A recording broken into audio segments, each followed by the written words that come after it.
just on the Idaho side of the Montana-Idaho border in the Frank Church River and No Return Wilderness.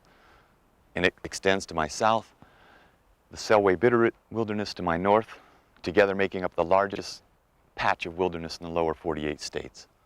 I'm standing in a burned forest, clearly severely burned forest. And I know that most of your first impressions would be, here he is in a sea of death and destruction. It's probably most people's definition of destruction, but in actuality, nothing could be further from the truth. And what I'd like to do is show you some birds in this forest. It turns out there are some 50 species of birds known to nest in this kind of habitat. Some, like the American robin, nowhere are they more abundant than in this kind of forest. Other species, like the blackback woodpecker, are fairly restricted to these sorts of conditions. It's hard to find them anywhere but in early burned forests. This forest is 2 years old. It's been burned for 2 years. If you look at the trees, it isn't all charcoal here. Underneath this bark is good wood. And what happens is, the trees, after they're burned, they die, they're defenseless. So beetles come in, lay their eggs, and beetle larvae start riddling these trees. And underneath is the good wood that the boring beetles are going to be eating. Woodpeckers then come along, like the blackback woodpecker, hairy woodpecker, northern three-toed woodpecker, and they feed on the larvae in these trees. So this forest can actually be a very rich source for bird watchers.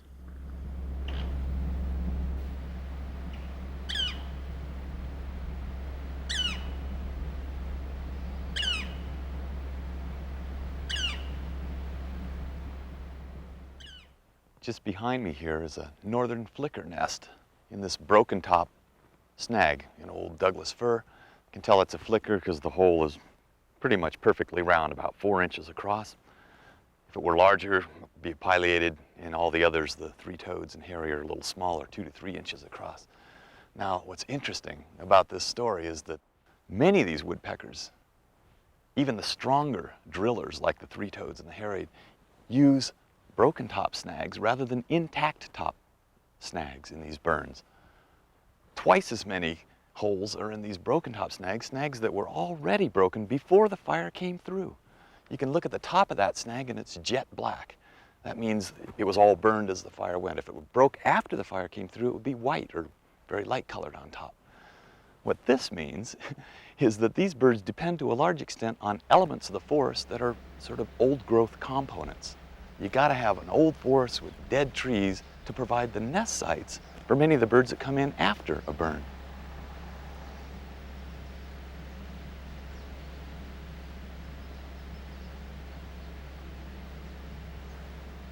There's a flurry of bird activity right now. That's what's fun about bird watching. There can be a hiatus with nothing going on, and all of a sudden, a lot of activity. I hear a lot of pine siskins overhead. They're here taking advantage of the seed crop produced by these cones that have opened after the fire. And just over here against the ground, on and off, Townsend Solitaire. Oh, a Townsend Solitaire is a bird I forgot about here, but with these stream banks and open cuts, that's where they nest, on the ground. A rock will roll out of a little bank, and right in there under a tuft of grass or something would be a Townsend Solitaire nest. That was a bird just went in and out. And I hear some drumming, woodpecker drumming up ahead. I'm not sure, but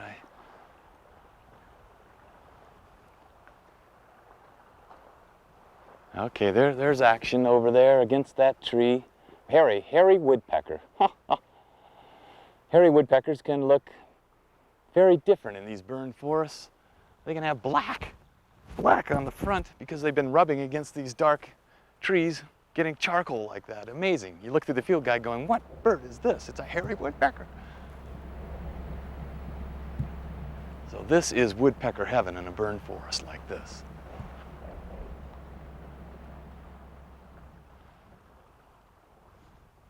More siskin noise, a lot of siskins. Up ahead there's some birds visiting a ravine, probably to get water. Maybe you can hear the water flowing down.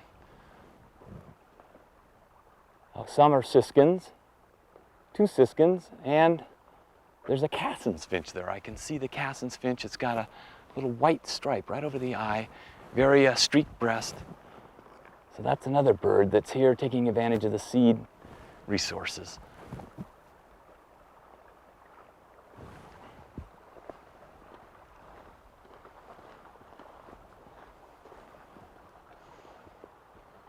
Oh, just down the hill. Unbelievable. Mountain bluebird. Oh, the color. When Thoreau wrote about bluebirds carrying sky on their back, he wasn't looking at a mountain bluebird here in the Rocky Mountains. If he had been, he would have said sky on the back and then some. The color in this blackened forest is outstanding. Sky blue on the front, dark blue on the back. And now that there's a female too, male and a female, the duller brown female and male. This is amazing. So this is a cavity nesting bird that is taking advantage of holes that have been created by the woodpeckers that come in here. So the woodpeckers are the pathfinders that create habitat for birds like the mountain bluebird. This is where mountain bluebirds occur in a natural environment. Most of us think of nest boxes on a roadside. This is mountain bluebird country right here. Just up ahead, I can hear the drumming of a three-toed woodpecker, either northern three-toed or black-backed three-toed. Both these species speed up at the end. The only other species that does that is the pileated. It's more like a diving board. Boom, boom, boom, boom, boom, boom, boom, boom. Oh, there, okay. I can see. Oh, this is the hero of our story, male black-backed woodpecker. Jet black on the back with a brilliant yellow cap on top of his head. And I hear a little very much like a hairy or downy woodpecker, but more drawn out. Hairy and downy, it's cleaner, kind of a, this it's a, so that's the call probably of the female. There's a nest nearby. There's a male on the drumming post. Used to be called a black-backed three-toed woodpecker. I can even see here with these 10-power binoculars that there are 3 toes pointing upward. This drumming pattern is a territorial display. It can be heard for acres around the territory of one bird, probably 10, 20, 30, 40 acres for one pair, and other individuals of the black-backed species hear this male displaying and keep out of this general area. There is the nest up this Douglas fir tree, 30 feet or so up. I can tell it's the nest hole because the bottom is beveled, or it's not a sharp boundary between the lower edge and the rest of the tree. It's beveled upward. That's characteristic of the northern three-toed and blackback. And there's very faint calling inside the hole, so there are young in there. Both woodpeckers are involved in feeding the young. Now these birds are feeding young. The eggs have already hatched. They sat on eggs. Both sexes incubate for perhaps 2-week period, I believe. Now the eggs have hatched. It'll be another 3 weeks until the young fledge and dive out of that hole, take their first flight. Now we normally think of burned forests as bad events, but clearly they're natural events and critically important for creating an environment like this that's suitable for a species like the black-backed woodpecker.